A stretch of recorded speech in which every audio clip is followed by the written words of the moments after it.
Hello, St. Philip's. This is Father Richard with the weekly word for May 6th, I believe. May 6th, Thursday, first week in May.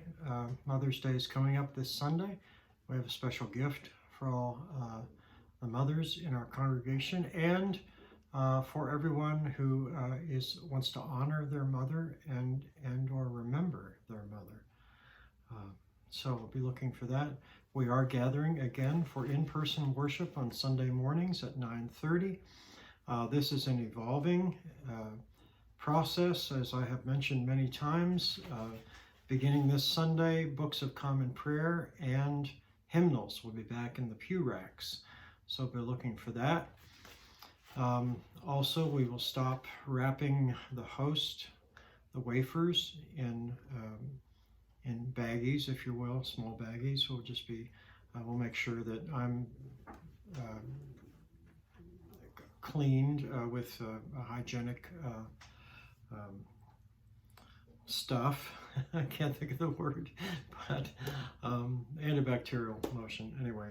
And I'll do the ablutions, of course, as usual, and it'll be communion, just receiving the wafer alone.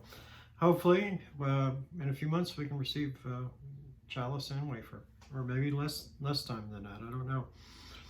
And also we're going to go down to 4 feet of distance instead of 6. All that based on my conversations with priest colleagues in the diocese, other churches that I'm serving right now, and their guidelines, and also using guidelines from state of Tennessee and CDC.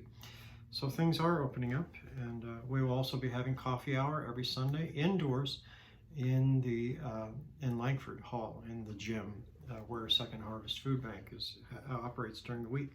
So I'll be looking for all that. We had a great congregational meeting this week on Tuesday night. If you were there, you know that already. It was very helpful.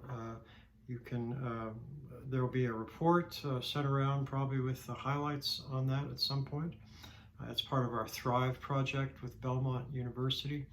A few months back, we had a conversation about our identity as a congregation, who we are, what brought us to St. Philip's, what keeps us there. This past Tuesday's conversation was about, if that first conversation was about looking at ourselves and our own identity and context, this second conversation on Tuesday was about looking out the window and seeing what is the context around us. By context, I mean, who are the people who are out there in our neighborhood, in Donaldson and beyond? And we learned a lot of things about that.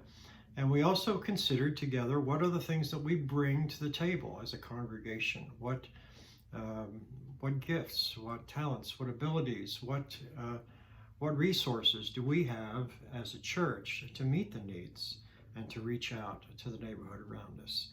And in light of that, I'm going to read the St. Philip's mission statement one last time. It is this: gathering people into the family of God, equipping them to serve our community by feeding the hungry, welcoming the outsider, and sharing God's love with all. That's a good mission statement. It's mission-y in that it's got a vision to it, and it's aspirational, but it also has lots of real-world stuff in there: feeding the hungry and welcoming the outsider, sharing God's love.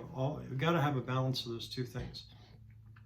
The visioning idea, the big story, and then also the very real work of service, service and love. So yeah, be thinking about that. I would challenge you to memorize that mission statement. It's been around for a few years now.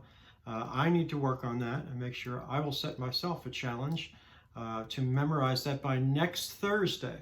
So you hold me to that if I don't have it by next Thursday. I wish you God's grace and peace. Please join us for in-person worship. We still continue a virtual presence. That'll be live streamed every Sunday morning at 9:30 and then archived. You can watch it after that. And we would love to have you join us. God's grace and peace, mercy, and blessing be with you. Amen.